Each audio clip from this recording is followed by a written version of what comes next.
오늘 아주 오래된 이야기 하나를 들려드리겠습니다. 조용히 눈을 감고 옛날 옛적 이야기의 세계로 함께 들어가 볼까요? 좋은 꿈 꾸시고 편안한 밤 되세요. 만화리 쌍바위 이야기. 다정한 쌍바위. 파도해에 서글픈 뱃노래가 울려오는 부산 동네에서 30리가량 벗어나면 만화리라는 마을이 있습니다. 옛날 이 마을에는 사또집 머슴인 순돌이라는 총각이 살았어요. 순돌이는 마음씨가 착하고 부지런해서 마을 사람들한테 늘 칭찬을 받곤 했죠. 그래서 나이 찬 딸을 둔 집들은 어떻게 하면 순돌이를 사위로 삼을까 하고 탐내는 사람들이 적지 않았습니다. 아이고, 자네는 언제까지나 처녀들의 속을 들여나. 그렇게 마을 안악들이 순돌이에게 물으면 순돌이는 늘 이렇게 대답하였어요. 나 같은 가난병이 놈한테 누가 시집을 오나요? 저는 장가 안 갑니다. 그런데 말은 그렇게 했지만 생각은 딴판이었죠. 사실 순돌이는 배나무째 외동딸인 솔매를 남몰래 가슴속 깊이 생각하고 있었어요. 솔매는 얼굴도 예쁘고 마음씨도 곱고 남달리 그림 그리기와 글을 무척 좋아했습니다. 공부를 실컷 하고 싶었던 솔매는 가난해서 서당에 못 가고 책을 빌려 짬짬이 꺼냈죠. 그래서 마을 사람들은 솔매를 영리한 처녀라고 칭찬하였습니다. 그러던 마당계 복숭아꽃이 빨갛게 피어나는 어느 봄날이었어요. 쟁반 같은 둥근 달이 휘영청 떠오른 밤에 순돌이는 솔매가 보고 싶어 배나무 집으로 갔죠. 마침 글 공부를 하던 솔매가 바람을 쐬려고 향기 좋은 복숭아 나무 아래에 와서 쉬고 있었습니다. 순돌이는 그 옆으로 살금살금 다가가 솔매를 불렀어요. 솔매. 아이고 깜짝이야. 누구시오? 솔매는 놀라서 한 걸음 물러서며 어쩔 줄을 몰랐죠. 놀라지 마. 나 사토집 순돌이야. 아니, 뭐 순돌이? 그런데 이 밤중에 웬일로 왔소? 그러자 순돌이는 갑자기 입이 굳어지고 말았어요. 무슨 말을 어떻게 해야 할지 생각이 나지 않았던 것입니다. 한참 만에 순돌이는 이렇게 말했죠. 글 공부를 좀 해보려고. 너한테 배우고 싶어서? 순돌이의 말에 뜻밖의 일인지라 솔매는 얼른 대답을 하지 못했어요. 한편 누가 볼까 겁도 났죠. 하지만 솔매도 순돌이가 찾아온 것이 싫지는 않았습니다. 아니, 내가 뭘 아는 게 있다고. 그렇지만 뭐 함께 배워야지 뭐. 그래? 고마워 솔. 그럼 갔다가 내일 밤에 또 올게. 너무 오래 있으면 사토마님한테 운이 나거든. 그렇게 순돌이는 좋아서 날뛰듯이 어둠 속으로 달려갔습니다. 그리고 다음 날부터 순돌이는 짬짬이 솔매를 찾아가 글도 배우고 그림도 그리면서 다정한 시간을 보냈어요. 그러던 어느 날 순돌이는 기막힌 소문을 듣게 되었습니다. 꿈결에도 잊을 수 없는 솔매가 이제 닷새만 지나면 아버지가 진빚에 팔려 사토의 첩이 된다는 것이었어요. 순돌이의 마음은 청일벼랑으로 떨어지는 듯 하였습니다. 머슴살이를 하느라 고달픈 생활 속에서도 솔매를 생각하면 힘든 줄을 몰랐던 순돌이였죠. 이건 말도 안 돼. 어떻게 솔매가 늙은 사토의 처가 된단 말인가. 시간이 갈수록 순돌이의 눈앞은 캄캄해졌습니다. 하지만 집에서는 벌써 소를 잡는다, 떡을 친다 야단법석이었어요. 순돌이는 참다 못해 그날 밤 솔매를 찾아갔죠. 솔매야 사토의 첩으로 간다는 것이 정말이냐. 솔매는 자신의 처지가 하도 기가 막혀 흐느끼다가 간신히 입을 열었습니다. 그러면 낸대로 어쩌하겠소. 아버지가 진 빚을 무엇으로 갚아 빚을 갚을지. 빚을 갚지 못하면 당장 옥에 가두겠다는 걸. 그렇게 흐느끼며 말하다가 솔매는 두 손으로 얼굴을 싸지고 집 안으로 뛰어들어가 버렸어요. 터덜터덜 사토 집으로 돌아온 순돌이는 솔매의 생각에 일손도 잡히지 않고 밥도 먹을 수 없었죠. 솔매를 데리고 멀리 달아나고 싶은 심정이었습니다. 그렇게 온 밤을 뒤척이던 순돌이는 새벽녘에야 겨우 잠이 들었는데 참으로 이상한 꿈을 꾸게 되었어요. 수염이 허연 할아버지 한 분이 땅에 질질 끌리는 두루마기를 입고 순돌이 앞에 다가오더니 이렇게 말했죠. 순돌아, 너의 소원을 들어줄 터이니 하라는 대로 하겠느냐. 순돌이는 그 말을 듣고 너무도 기뻐 얼른 예하고 대답을 하였습니다. 그렇다면 귀담아 들어라. 절벽으로 둘러싸인 저 남산 꼭대기에 올라가면 이상한 꽃 한 송이가 빨갛게 피어 있을 것이야. 그 꼴을 따다가 방 안에 꽂아놓고 사흘밤 사흘낮을 솔매가 처가 되게 해달라고 빌어라. 하지만 그동안 누구와도 얼굴을 맞대지 말 것이며 말을 듣거나 건네지도 말아야 할 것이다. 만약 이것을 어기면 너는 살아있지 못할 것이야. 할아버지는 이 말을 남기고 어디론가 사라져 버렸죠. 잠에서 깨어난 순돌이는 하늘을 날아갈 듯이 기뻤어요. 그래, 솔매를 구할 수만 있다면 어떤 어려운 일도 꼭 해낼 것이야. 이렇게 결심한 순돌이는 날이 밝자마자 남산으로 올라갔습니다. 산이 얼마나 가파른지 하루 해가 저물어서 겨우 산마루에 오를 수 있었어요.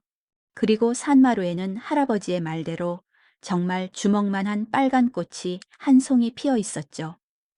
순돌이는 빨간 꽃을 꺾어가지고 돌아와 골방 한가운데에 꽂아놓고 피기 시작했습니다. 그리고 이틀 밤이 꿈처럼 지나갔죠. 그래, 이제 마지막 밤만 제대로 넘기면 솔매를 사택에 빼앗기지 않을 것이야. 순돌이는 마음속으로 이렇게 속삭이며 빌고 또 빌었어요. 하지만 세상의 모든 일이 자기의 생각대로만 되지는 않는가 봅니다. 잔치 준비에 눈코 뜰 새가 없는데 큰 일꾼인 순돌이가 없어졌다고 사토 집에서는 소동이 일어났어요.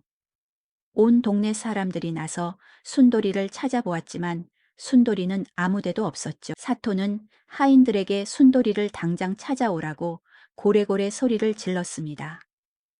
집안 구석구석을 샅샅이 뒤지던 방서방이 마침내 골방에서 기도를 하고 있는 순돌이를 찾아냈죠. 자네 지금 뭐 하고 있나? 일이 할 일이 많은데 어서 나오게. 그렇게 방서방이 아무리 나오라고 해도 순돌이는 두른둥 마는 둥이었죠. 방서방은 하는 수 없이 이 일을 즉시 사토한테 일렀습니다. 사토는 몹시 화가 나서 직접 골방으로 찾아갔어요. 네 이놈, 당장 일어나 나오지 못할까. 사토의 불호령을 듣는 순간 마음이 모질지 못한 순돌이는 자기도 모르게 엉격결에 예하고 입을 열고 말았어요. 바로 그때 참으로 놀라운 일이 벌어졌습니다. 순돌이의 입에서 예의 소리가 나는 순간 윙 하고 난데없는 회오리 바람이 골방으로 불어왔어요. 회오리 바람은 눈 깜짝할 사이에 순돌이를 휘몰아 가지고 하늘 높이 솟구쳐 올랐죠. 사토와 마을 사람들은 너무 놀라 멍하니 하늘만 쳐다보았습니다. 그런데 그와 때를 같이 하여 배나무 집에서도 큰 소동이 일어났어요. 그 집에서도 갑자기 회오리 바람이 불어와 방 안에서 바느질을 하며 울고 있네. 솔매를 휘몰아 가지고 어디론가 사라져 버렸습니다. 그렇게 회오리 바람에 휘말려 하늘 높이 떠오른 순돌이는 정신없이 어디론가 자꾸 날아가고 있었어요. 한참 만에 정신이 든 순돌이는 그제야 가슴을 치며 자기의 잘못을 깨달았죠. 밤낮을 누구와도 말을 하면 안 된다던 할아버지의 약속을 깜빡 잊고만 것이었어요. 그렇게 회오리 바람은 순돌이를 어느 산 꼭대기에 쿵 하고 내려놓았습니다. 여기가 어디일까? 사방을 둘러보아도 날이 어두워서 짐작할 수가 없었. 바로 그때 순돌아, 순돌아. 자기를 부르는 소리가 바람결에 끊겼다, 이어졌다 하며 들려왔습니다. 그것은 꿈에도 못 잊던 솔매의 다정한 목소리였어요. 솔매야. 순돌이는 있는 힘을 다해 솔매를 불렀지만 웬일인지 목소리는 입 안에서만 맴돌 뿐 혀가 잘 돌아가지 않았습니다. 참으로 기막힌 일이었어요. 그리고 순돌이의 몸이 다리에서부터 천천히 굳기 시작하더니 머리 위로 올라오고 있는 거예요. 그렇게 순돌이는 차차 정신이 희미해졌습니다. 멀리서 자기를 부르는 소리만이 가늘게 들려올 뿐이었죠. 한편 솔매도 순돌이가 서 있는 산 꼭대기에 올라왔습니다. 바로 그때 갑자기 꾸르륵 하고 하늘 땅을 울리는 요란한 소리가 나더니 솔매와 순돌이가 그만 바위로 굳어지고 말았어요. 다음 날 마을 사람들은 순돌이와 솔매가 회오리 바람에 실려갔다는 것을 알고 산으로 올라가 보았어요. 산에 오른 마을 사람들은 다정하게 마주서서 바위로 굳어진 순돌이와 솔매를 보고 눈물을 훔쳤습니다. 아이고, 불상도 하지 죽어서야 소원을 이루었구나. 부산 동네의 만하리에 있는 이 바위는 마치 처녀와 총각이 다정하게 마주서서 무언가 속삭이고 있는 듯 하답니다. 그래서 사람들은 이 바위를 쌍바위라고 부른다네요. 칠오라비 접통.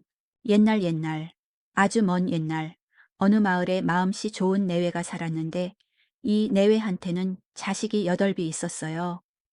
아들 7에 딸 하나가 있었죠. 아들 7은 모두 똑똑하고 딸 하나는 얌전해서 아버지 어머니는 그 8 자식 키우는 재미로 늙는 것도 모르고 살았습니다. 그런데 이 8 자식들이 다 고만고만하게 컸을 때 어머니가 병에 걸려 자리에 눕게 되었어요. 그래서 약이란 약은 다 써보고 의원이란 의원은 다 불러다 보았지만 소용이 없었습니다. 그리고 기어이 어머니는 그만 세상을 떠나고 말았죠. 8 자식들은 하루아침에 어머니를 잃게 되었어요. 그러고 나서 곧 계모가 들어오게 됐습니다. 계모라고 해서 다 마음씨 나쁜 건 아니지만 이 계모는 어찌 마음씨가 고약했던지 8 자식이 곱게 크는 걸 눈뜨고 못 보는 성격이었어요. 눈에 가시도 그런 눈에 가시가 없었죠. 보는 족족 구박이요. 만나는 족족 타박하기 일쑤였습니다. 아이들에게 옷 입힌다는 게 동지 섣달에 호빠지와 삼빼적삼을 입히고 5, 6월에 손바지 저고리를 입히고 밥을 준다는 게 쉰밥덩이에 모래소금을 끼얹어주고 그러고도 모자라 걸비차면 매질이었어요. 아들 7, 딸 하나는 그런 몹쓸 구박을 다 참고 살았습니다. 그런데 이 고약한 계모는 아이들이 참으면 참을수록 더 심술이 나서 견디지를 못했어요. 그러다 엎친 데에 덮친 격으로 아버지마저 세상을 떠나고 말았죠. 아버지가 살아있을 때는 계모가 구박을 해도 아버지 눈치를 보느라 아버지 없을 때만 구박을 하고 말았는데 이제 아버지마저 없으니 이 세상이 자기 것이었습니다. 구박을 하다 못해 아주 아이들을 없애버리려고 굴리를 했어요. 하루는 계모가 하인 중에 화를 잘 쏘는 사람을 불러다가 은근히 어르고 윽박지르기를 자네는 오늘로 저 7 아들을 사냥 가자고 깨워서 산으로 데려가게. 그리고 활을 쏘아 하나씩 하나씩 죽이되 7을 다 죽여야 하네. 7이 다 죽었는지 내 눈으로 봐야겠으니 7 아들의 간을 다 빼가지고 오게. 그렇게 하면 돈을 많이 주려니와 만약 말을 듣지 않으면 당장 쫓아낼 터이니 그리 알게 이러는 거예요. 그 말을 들은 하인이 할 일 없이 아들 7을 사냥 가지고 깨워서 산으로 데려갔습니다. 그런데 막상 활을 쏘아 죽이려고 하니 차마 그러질 못했어요. 그래서 곰을 한 마리 잡아가지고 간을 7 도막을 냈죠. 그러고 나선 7 아들에게 단단히 일렀습니다. 일이 이만저만하게 됐으니 다시는 집에 들어가지 말고 어서 몸을 피하십시오. 저는 이 간을 가지고 가서 다 죽어 놓으라고 말할 테니 다시는 집에 돌아오지 마세요. 아들 7은 그 말을 듣고 바로 몸을 피해 멀리 도망을 갔습니다. 하인은 곰에 간 7 도막을 계모에게 갖다 바쳤어요. 계모는 7 아들이 다 죽은 줄 알고 잘 됐다고 조하라 하면서 간 7 도막을 모두 사짜리 밑에다 넣어놨습니다. 그랬더니 그중 한 도막은 벼룩이 되어 사짜리 밑에 그냥 살고 한 도막은 빈대가 되어 장롱 속에 들어가 살고 한 도막은 바구미가 되어 뒤줄 속에 들어가 살고 한 도막은 불개미가 되어 헛간 속에 들어가 살고 한 도막은 거머리가 되어 두멍 속에 들어가 살고 한 도막은 솔개가 되어 지붕 위에 올라가 살고 한 도막은 새매가 되어 뒤뜰 감나무 위에 올라가 살았어요. 그렇게 새나 벌레가 되어가지고 사는데 계모가 그걸 알 턱이 없었죠. 아들 7이 없어지니 계모는 살펀이 났다고 좋아하면서 사는데 그러고 보니 하나 남은 딸이 또 눈에 가시였습니다. 저걸 어떻게 없애나 궁리하다가 계모가 하루는 딸을 불러 심부름을 시켰어요. 그것도 아주 되지도 않은 일을 시켰죠. 너는 당장 산에 가서 산나무를 뜯어오너라. 그것 한 소쿠리 뜯기 전에는 집에 들어올 생각도 말아라. 봄이나 여름 같으면 산나물 한 소쿠리 뜯어오는 일이야. 뭐 어려울 게 없었지만 때는 눈 내리고 바람 부는 한겨울이니 산이란 산은 죄다 눈이 쌓여 하이에서 무슨 수로 산나무를 뜯어올지 몰랐어요. 일부러 못할 일을 시키면서 쫓아내려는 신보가 당연했죠. 딸은 할 일 없이 빈 소쿠리를 들고 산으로 갔습니다. 가서 하루 종일 헤매고 다녔지만 눈 속에 산나물이 있을 리가 없었어요. 헤매다 해가지고 날이 어두워지니까 할 수 없이 집으로 돌아왔습니다. 돌아와 보니 벌써 어두컴컴한 밤인데 집 안에는 불이 빤하게 켜져 있고 대문은 꼭 잠겨 있었어요. 딸은 대문을 두드리며 애원을 했습니다. 어머니 제발 문 좀 열어주세요. 밖에 너무 춥습니다. 그러자 안에서 계모가 문도 안 열어주고 소리쳤습니다. 뜯어오라던 산나물은 뜯어왔느냐. 하루 종일 산속을 헤매고 다녔지만 산나물을 보지 못했습니다. 내일 다시 가볼 테니 제발 문 좀 열어주세요. 눈물을 흘리며 빌었지만 계모는 문을 열어주지 않았어요. 건방진 것 산나물 한 소쿠리 뜯기 전에는 집에 들어올 생각 말라고 하지 않았느냐. 어림도 없다. 밖에는 눈보라가 치고 바람이 쌩쌩 부는데 계모가 문을 안 열어주니 어떻게 할 수 있겠어요. 딸은 추위에 덜덜 떨면서 문 밖에 서 있었습니다. 한참 동안 서 있으니 온몸이 얼어붙는 것 같아서 집 뒤를 돌아 굴뚝 밑으로 갔어요. 저녁에 아궁이에 불을 떼서 그런지 굴뚝에는 아직 따스한 기운이 조금 남아 있었죠. 그래서 굴뚝을 껴안고 밤을 새울 수 있었어요. 그런데 밤에는 불을 떼지 않으니 굴뚝도 점점 식어왔습니다. 날은 점점 추워지고 굴뚝은 점점 식어가니 어떻게 되었을까요? 딸은 싸늘하게 식은 굴뚝을 껴안든 채 그만 온몸이 얼어붙어 숨지고 말았습니다. 이튿날 아침 계모가 굴뚝 밑에 가보니 딸은 온데간데 없고 젖동새 한 마리가 굴뚝 밑에 앉아있다 푸르르 날아갔어요. 옛날부터 억울하게 죽은 넋은 새가 된다는 말이 있었죠. 딸이 억울하게 죽었기 때문에 젖동새가 된 거였어요. 한편 도망간 7 아들은 그 길로 서울로 올라갔습니다. 올라가서 억척스럽게 일을 했어요. 낮에는 남의 집 머슴 살고 밤에는 잠 안 자고 글 공부를 했습니다. 그래서 7 형제가 모두 과거에 급제를 하게 되었어요. 7 형제가 과거에 급제를 해가지고 사모의 어사와 꼽고 말을 타고 풍악을 잡히면서 고향으로 돌아왔습니다. 고향으로 돌아오는 길에는 고개가 7이나 있었어요. 첫째 고개를 넘는데 어디선가 젖동사의 한 마리가 푸르르 날아와서 마지 사모에 앉으면서 큰오라비 젖동, 큰오라비 젖동 하는 거예요. 둘째 고개를 넘으니 젖동새가 둘째 아들 사모에 날아와 앉으면서 둘째 오라비 젖동, 둘째 오라비 젖동 하지 뭐예요. 셋째 고개를 넘으니 젖동새가 셋째 아들 사모에 앉아서 똑같이 울었습니다. 넷째 고개를 넘어도 다섯째 고개를 넘어도 여섯째, 일곱째 고개를 넘어도 젖동새가 똑같이 노래를 불렀어요. 그제서야 7 형제는 누이 동생이 죽어서 젖동새가 된 걸 알았습니다. 이때 고향에서는 계모가 8 아이들을 다 없애고 제 세상 만났다고 활개를 치며 살았어요. 그런데 난데없이 7 아들이 과거에 급제를 해서 사모의 어사와 꾹꾹 말을 타고 풍악을 접히면서 오고 있다는 소문이 들렸죠. 죽은 아들이 어찌오나 깜짝 놀라 나가보니 참말로 저 멀리서 7 아들이 말을 타고 집으로 오는 거였습니다. 계모는 그만 겁이 덜컥 나서 사짜리 밑에 숨었어요. 그랬더니 사짜리 밑에 살고 있던 벼룩이 달려들어 계모 팔다리를 물어뜯기 시작했습니다. 놀라서 장롱 속에 숨었더니 빈대가 달려들어 등짝을 물어뜯었어요. 뒤주 속에 숨었더니 바구미가 물어뜯고 헛간에 들어가 숨었더니 불개미가 물어뜯고 급한 김에 두멍 속에 들어갔더니 거머리가 온몸에 달라붙었죠. 이거 안 되겠다 하고 지붕에 올라갔어요. 그랬더니 지붕에 살고 있던 솔개가 달려들어 딱딱한 부리로 눈을 쪼아댔습니다. 계모는 화들짝 놀라 지붕에서 내려와 뒤뜰 감나무 위에 올라갔어요. 그랬더니 새매가 달려들어 이마를 쪼아대니 견딜 수가 없었죠.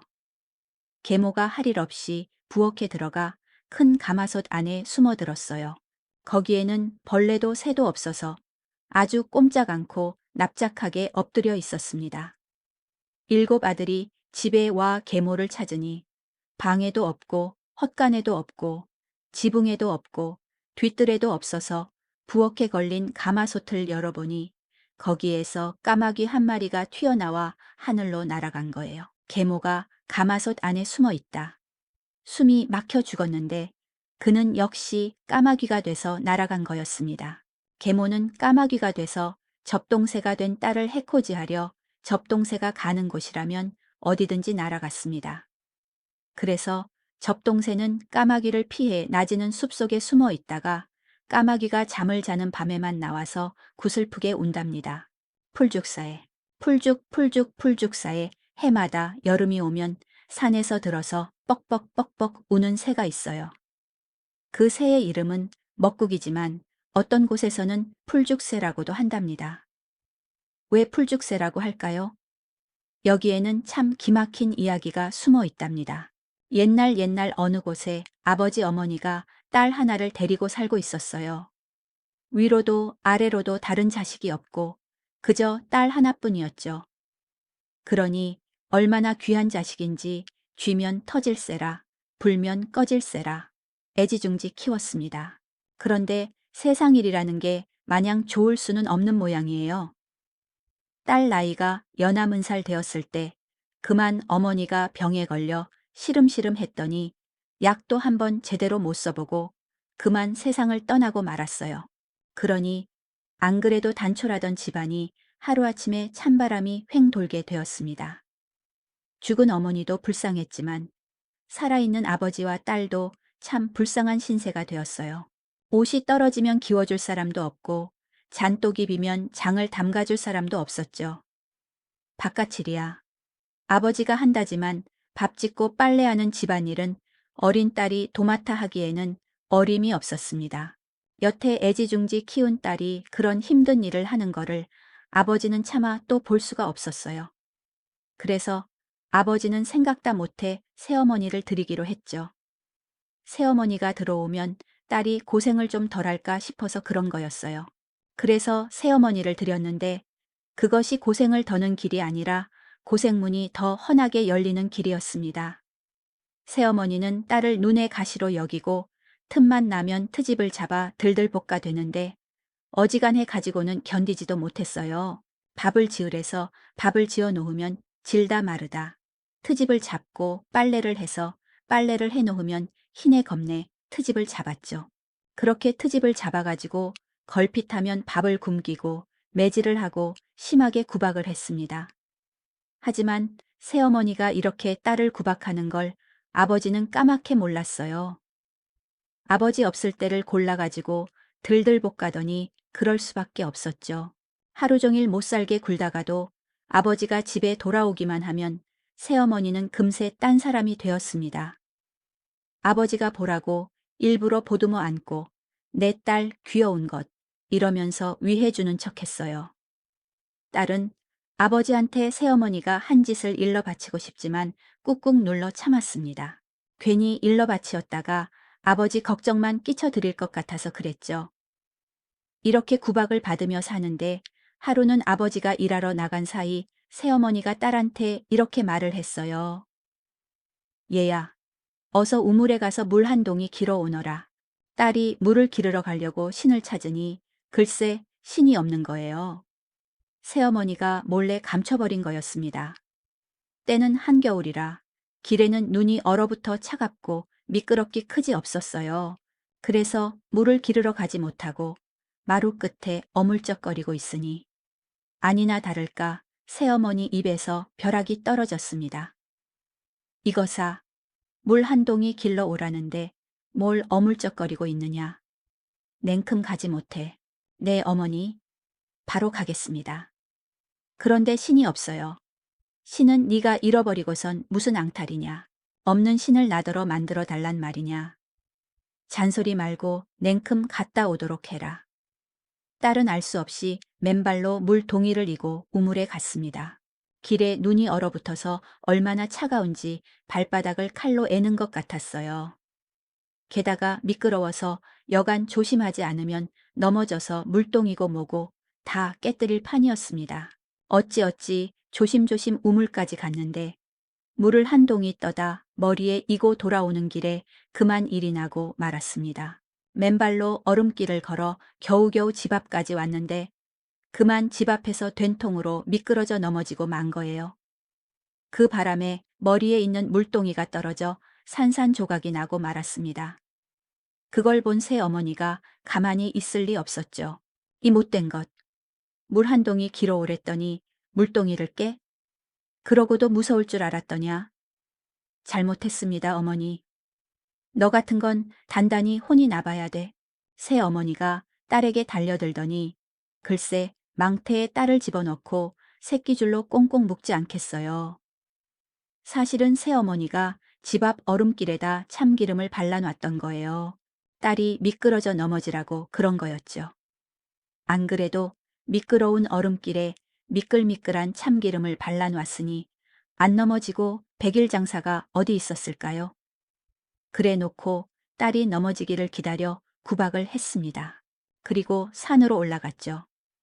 한겨울이라 산에는 눈이 소복하게 쌓였는데 산골짜기 눈구덩이에다 망태를 던져놓고는 뒤도 안 돌아보고 가버렸습니다. 사람을 죽이기로 작정을 하지 않고서는 그런 짓을 할 수는 없었어요. 딸은 망태 속에서 오도 가도 못하고 눈구덩이에 갇힌 신세가 되었습니다. 사람 살리라고 아무리 소리쳐도 그 산속에 누가 올 리가 없었어요. 나중에는 목이 쉬어 말도 안 나오고 매운 눈볼에 온몸이 꽁꽁 얼어붙어 꼼짝달싹도 못하게 되었습니다. 그저 죽기만을 기다리고 있었어요. 그때 눈 쌓인 산에 호랑이가 한 마리 더 나타나고 말았죠. 나타나서 딸이 갇힌 눈구덩이께로 슬금슬금 다가왔습니다. 이제는 호랑이 밥이 되는구나. 이래 주거나 저래 주거나 매한가지니 억울할 일은 없다마는 아버지 얼굴 한번 못 보고 죽는 것이 원통하구나. 딸이 이렇게 생각하고 있는데 호랑이란 놈이 슬슬 다가와서는 자기를 잡아먹는 게 아니라 망태를 물고 냅다 달려가는 거예요. 어디로 달려가는고 하니 집이 있는 마을 쪽으로 달려가는 거였습니다. 그러고는 바로 집 앞에 망태를 턱 내려놓고 이빨로 망태를 묶은 새끼줄을 툭툭 끊어놓고는 다시 산으로 가버리지 뭐요. 이렇게 해서 호랑이 덕분에 죽지 않고 살 수 있었습니다. 새어머니는 딸을 산속에 갖다 버리고 집에 돌아와 있는데 아버지가 돌아와서 딸을 찾거든요. 우리 딸은 어디 있어? 그러자 새어머니가 둘러대기를 그 아이는 제가 외게 데려놨어요. 그러는 거예요. 아니 이 추운 날 혼자서 외게 갔단 말이요. 그러게 가지 말래도 나보기 싫다고 부득부득 나가는 걸 어떻게 합니까? 이러고 있는데 딸이 집에 들어왔습니다. 온몸이 꽁꽁 얼어붙어서 말이에요. 얼마나 고생을 했는지 말도 못하고 기운도 다 빠져서 사람 꼴이 아니었어요. 그걸 보고 새어머니는 속으로 너무 놀랐지만 겉으로는 짐지위하는 척 달려들어 부둥켜 안고 야단법석을 떨었습니다. 아이고 불쌍한 것. 그러게 내가 가지 말라고 그렇지 않더냐. 얼마나 추웠니? 이러고 호들갑을 떨면서 미음을 끓여 먹였어요. 팔다리를 주무른다. 거짓정이 철철 넘쳤죠. 그러니 아버지도 그만 깜빡 속아 넘어갔습니다. 그러고 난 뒤에 며칠 있다가 아버지가 먼 길을 가게 되었어요. 가서 한 달이나 있다가 오게 되었죠. 그러니 새어머니는 이제 살판이 됐습니다. 아버지가 없으니 마음 놓고 딸을 구박할 수 있었어요. 아버지가 가자마자 딸을 불러다 놓고 말했죠. 이 바늘로 이불릿을 꿰매라. 내 건너마을에 마실 갔다 올 터이니 저녁까지 다 꿰매 놓아. 하면서 바늘을 주는데 가만히 보니 이것이 귀 떨어진 바늘이었어요. 귀 떨어진 바늘에 어찌 실을 꿰며 그 바늘로 어찌 이불릿을 꿰민단 말인가요? 이것도 새어머니가 일부러 딸을 골탕 먹이려고 하는 수착이었습니다. 새어머니가 나간 뒤에 딸은 귀 떨어진 바늘로 이불릿을 꿰매려고 무진 고생을 했습니다.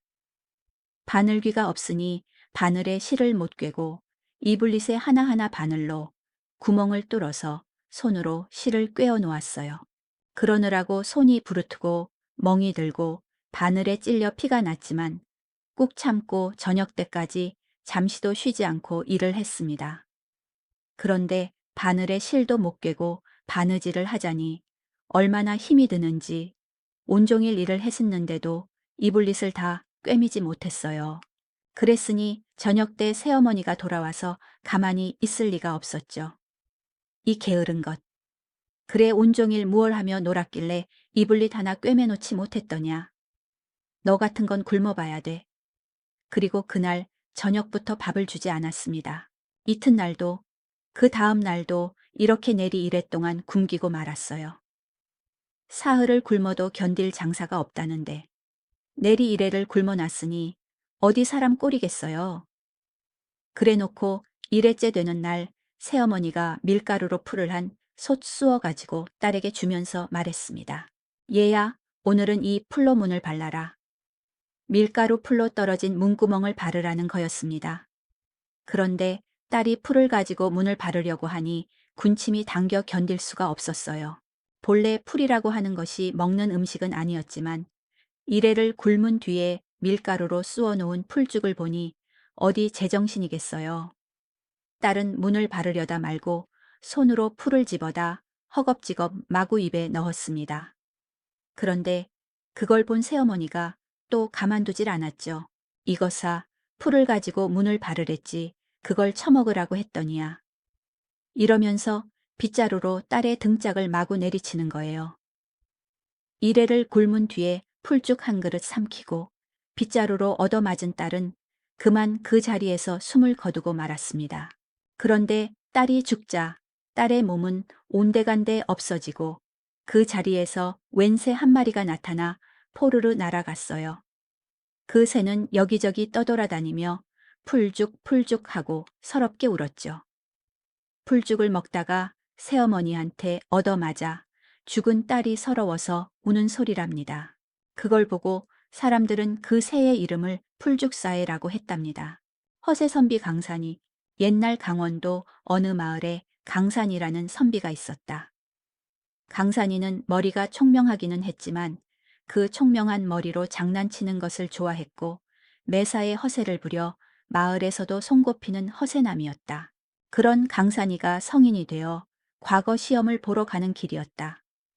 경기도 동쪽에 다다를 때쯤 날이 저물었는데 여각은 멀리 있었고 역참도 오늘 밤 안으로는 도달할 수 없는 거리에 있었다. 그렇게 정처 없이 달빛을 벗삼아 걷다 보니 길가에 집 몇 채가 있는 마을이 보였다. 오늘은 이 마을에서 사정을 말하고 하룻밤 묵을 곳을 찾아야겠군. 강산이는 마을에서 불이 켜진 집을 찾아 두리번거렸다. 그때 웬 노부부가 강산이에게 다가오더니 말을 걸었다. 이 밤에 어인일로 밖에서 서성이시는 겁니까? 한양에 과거 시험을 보러 가는 선비인데 날이 저물어 하룻밤 묵을 곳을 찾고 있습니다. 어르신, 이 마을에 하룻밤 묵을 여각이 있다면 좀 알려주시죠. 이 마을은 양민들 몇몇이 살고 있는 마을인지라 여각 같은 건 없고 이 마을을 지나 큰 마을로 들어가셔야 여각을 찾으실 수 있을 겁니다. 노인의 말을 들은 강산이는 난처한 표정을 지었다. 괜찮으시다면 저희 집에서 밤이슬을 피하시는 것이 어떻겠습니까? 비록 방 한 칸짜리 허름한 집이지만 큰 마을로 가시려면 밤새 걸으셔야 할 터이니 오늘 밤은 저희 집에서 쉬시고 내일 길을 떠나시지요.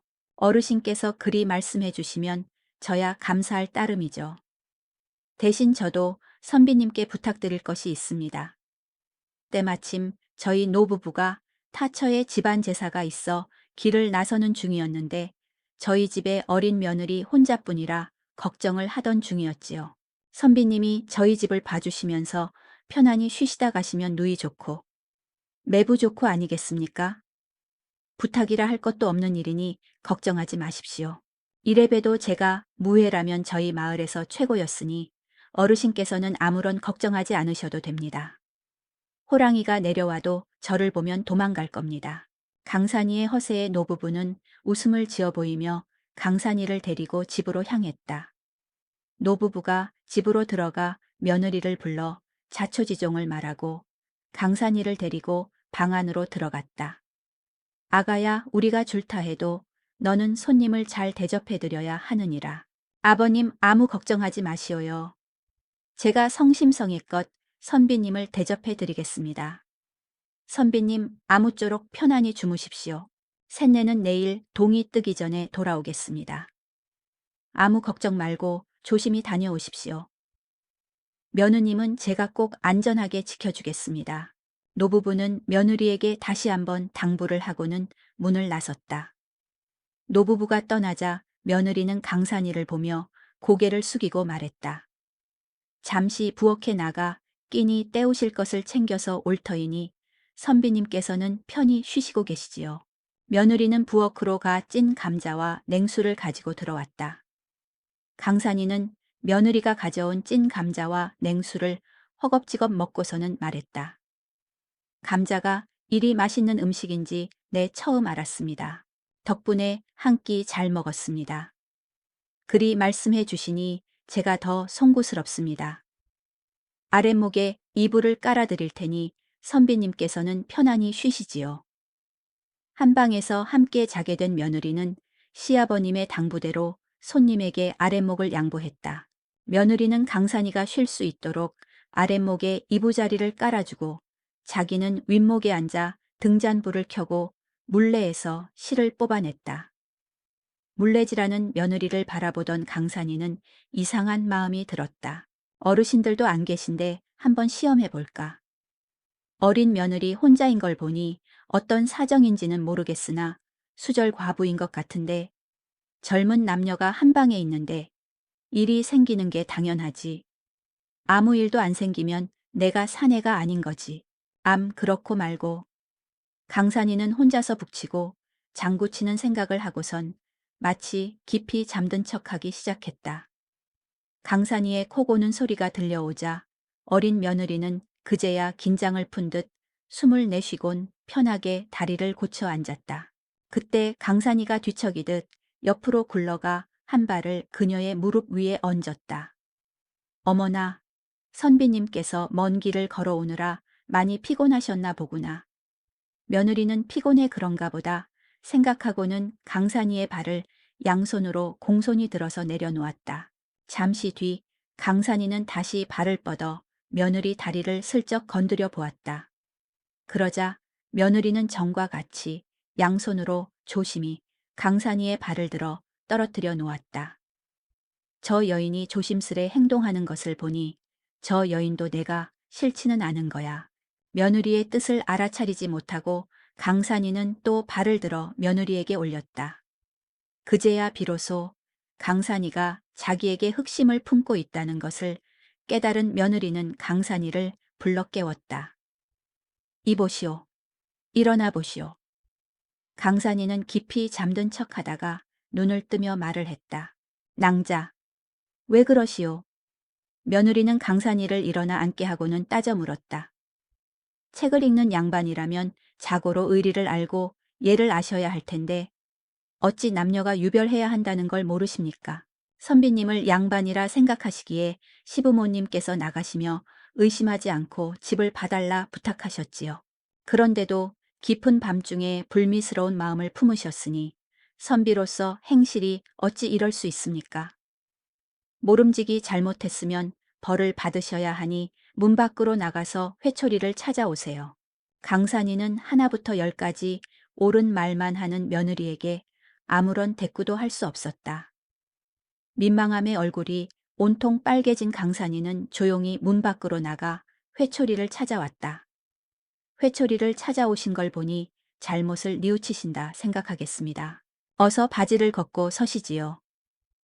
낭자, 정녕 저를 때리시려 하시는 겁니까? 잘못을 뉘우치시지 않는 겁니까?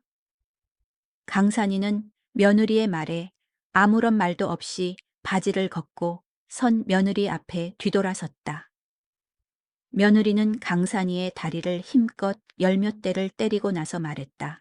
내일 시부모님께서 오시면 자세한 사정을 다 말씀드릴 테니 선비님께서는 헛된 생각은 하지 마시고 다시 주무시지요.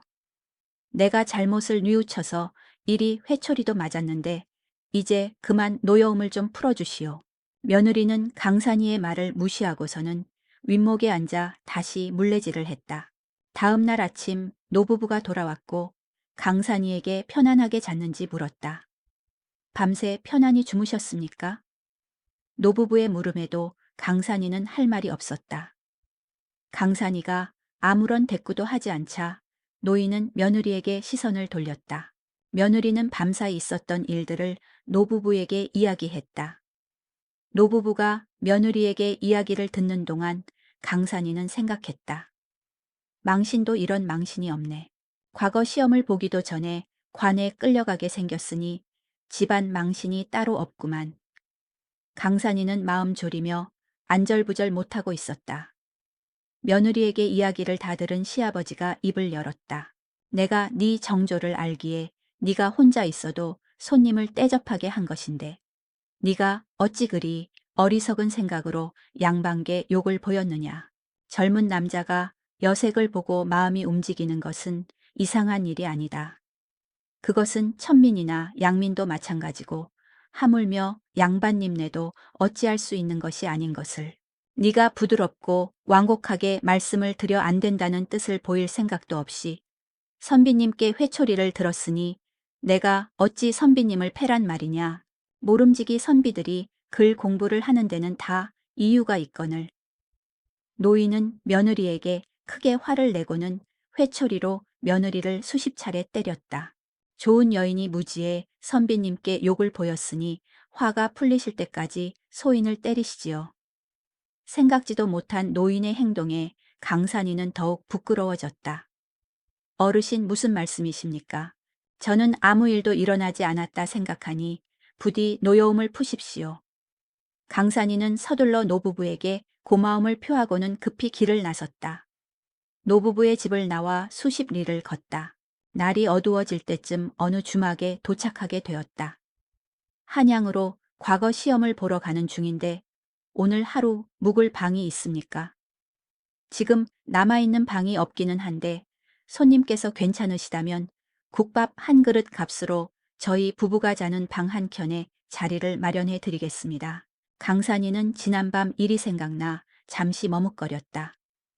이 오밤중에 다른 주막을 찾는다고 해도 방이 남아있지는 않을 것 같고 저 주인장이 같이 있으니 문제가 일어나진 않겠지.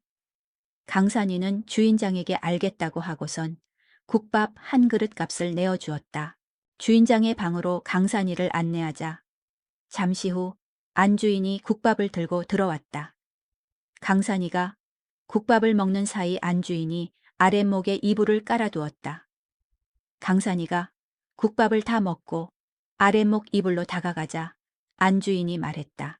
아이고 손님, 국밥 한 그릇 값으로 욕심도 많소. 윗목이 손님 자리입니다. 강산이가 뒤로 고개를 돌려 윗목을 바라보니 베개와 호트 이불이 있었다. 아무리 국밥 한 그릇에 더불어 얻은 잠자리라고는 하나 엄연히 돈을 지불했는데 어제하고는 상황이 일이 다르다니. 어제 그 며느님께 내가 큰 잘못을 했군. 강산이는 지난밤 자신의 부끄러운 행동이 다시 생각이 났다. 강산이가 베개와 호트 이불을 덮고선 잠자리에 누웠는데 주인장 부부의 대화 소리가 들렸다. 임자, 내가 급한 일이 생겨 10리쯤 떨어진 곳에 갔다 와야 하니 집을 잘 보고 있구려. 내일 아침 식사 전에 돌아오겠소. 주인장이 안주인에게 말하고선 서둘러 문 밖으로 나가자 안주인은 주인장을 배웅하고 나서 방으로 다시 들어왔다. 안주인은 크게 소리내어 하품을 하더니 이불 속으로 들어가는 듯 했다. 강산이는 안주인과 단둘이 방에 남겨졌지만 어젯밤 수절 과부 며느리와 있었던 일이 떠올라 허튼 생각은 하지도 않았다. 밤이 깊어지자 안주인의 목소리가 들려왔다. 손님 윗목이 매우 차가울 텐데 춥지 않으세요? 아랫목으로 옮겨와 저와 함께 주무시는 게 어떠신지요? 강산이는 아무런 대답도 하지 않고 깊이 잠이 든 척했다. 손님 선비님 저기요. 안주인이 강산이를 유혹하기 위해 여러 번 불러대자 강산이가 귀찮은 듯한 목소리로 말했다. 춥지 않으니 신경 쓰지 마시오. 자꾸 나를 부르면 마루에 나가 잠을 청하고 내일 주인장이 오면 국밥값을 돌려받을 테니 나를 깨우지 마시오. 강산이의 말을 들은 안주인은 버럭 화를 내고 욕설을 퍼부었다. 아니 손님 아니면 다른 사람이 없는 줄 아시오. 안주인은 고래고래 소리를 지르고 밖으로 나갔다. 잠시 후 밖에서 소란스러운 소리가 났다. 소란스러운 소리 때문에 잠이 깬 강산이가 방문을 열고 내다보니 주인장의 포졸들과 나타나 안주인과 웬 사내를 잡아 끌고 가고 있었다. 잠시 후 주인장이 강산이 앞에 무릎 꿇고 말했다. 손님은 정말 군자시군요. 제가 선비님을 몰라 뵙고 공경에 처하게 할 뻔했으니 어찌 사죄를 드려야 할지 모르겠습니다. 저 여자의 평소 행실을 보니 의심스러운 부분이 많았지만 증거를 잡지 못했지요.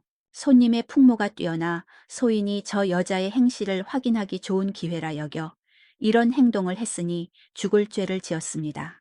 주인장은 강산이에게 이 일의 전모를 말하고선 고개 숙여 몇 번이나 사죄했다.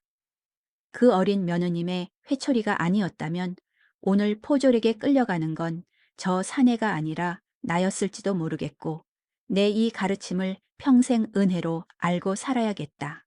그 뒤 강산이는 과거의 급제에 강원 감사가 되었는데 강원도에 가는 길에 경기도 동쪽 사는 노부부에게 들려 수절 과부 며느리에게 감사의 인사를 전하고 후한 하사품을 전했다고 한다.